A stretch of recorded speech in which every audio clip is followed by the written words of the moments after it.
เราปิดท้ายอุทกภัยเรารับมือวูติปนะครับเพราะฉะนั้นไปดูล่าสุดที่เวียดนามนะครับหลังจากวูติปพัดขึ้นภาคกลางของเวียดนามสร้างความเสียหายให้บ้านเรือนไปกว่า 1,000 หลังแล้วนะฮะสำรวจล่าสุดเข้าเมื่อวานนี้ตอนบ่ายๆประมาณสัก4 โมงเย็น4 โมงตอนบ่ายที่เวียดนามนะฮะและข่าวล่าสุดบ้านพังไปกว่า1,000 หลังครับ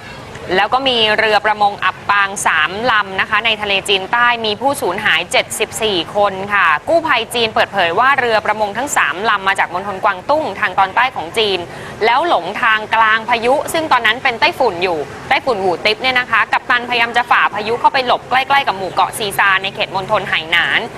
จากนั้นเรืออับปางลงพร้อมกับลูกเรือ88 คนค่ะช่วยขึ้นมาได้14 คนเพราะฉะนั้นเท่ากับว่า74 คนยังสูญหายอยู่นะคะศูนย์ลมฟ้าอากาศแห่งชาติเวียดนามเปิดเผยนะครับว่าวูติปได้อ่อนกำลังลงและมีความเร็วที่ศูนย์กลาง117 กิโลเมตรต่อชั่วโมงพอ117มันก็ลดระดับลงมาเป็นโซนร้อนไม่ใช่พายุไต้ฝุ่นแต่อิทธิพลของพายุก็ทำให้ต้นไม้หักโค่นมากมายทับสายไฟฟ้าขาดสร้างความเสียหายให้กับบ้านเรือนมากกว่า 1,000 หลังเวียดนามสั่งอพยพประชาชนหลายหมื่นคนออกจากเส้นทางที่คาดว่าพายุจะผ่านล่วงหน้า1 วันปิดโรงเรียนไป5 แห่งเรียกเรือประมง 61,000 ลำกลับเข้าฝั่งค่ะแล้วก็ให้ลูกเรือ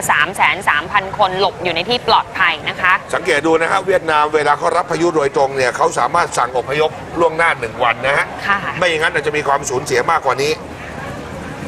ไต้ฝุ่นวูติปซึ่งขณะนี้เป็นดีเพรสชันอยู่ที่นครพนมนั้นถือว่าเป็นพายุที่มีขนาดรุนแรงที่สุดที่เข้าเวียดนามประจำปีนี้แล้วนะฮะสำหรับผีเสื้อหรือว่าวูติป